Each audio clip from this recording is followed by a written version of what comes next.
Hi everyone, my name is Jordan and I am living in China.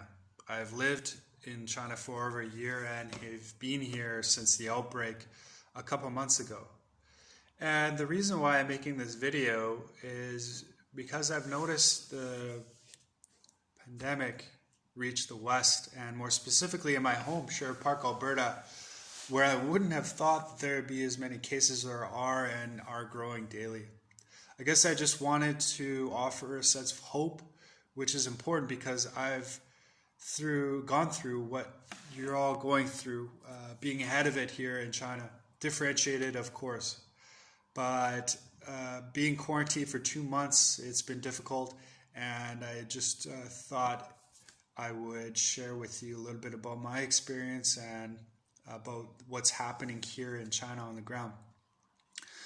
Certain sectors of the economy and certain places in certain age groups and demographics are outspending here, although still some restrictions, but improving every day. There are some winners and losers in the economy. The digital economy, as things have moved inside, has been in fact booming, like e-commerce and branding initiatives by traditional brands moving towards more online and digital strategies. Adapting has been a real help in reducing the impact. So if Chinese tourists and consumers are your target or new potential clients, it's a great time to connect with them because online activity is at all-time highs. Regarding the economy in less digital places outside of China, it might be a time to look at ways of implementing new internal systems or digital marketing strategies. People are praying for the velocity of this recovery, and we're talking about this V-shaped recovery, and it's not guaranteed.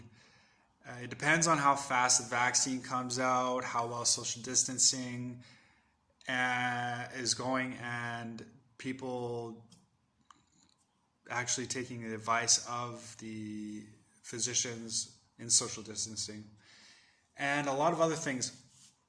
Do Canadians feel comfortable immediately going back to the regular lifestyle? Are Canadians, Alberta travelers going to rush into packed restaurants? Are people going to rush back to planes and fly around?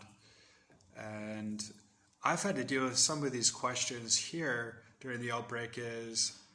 There's an apprehensive feeling of, do I go outside? Do I go to my normal restaurant or place to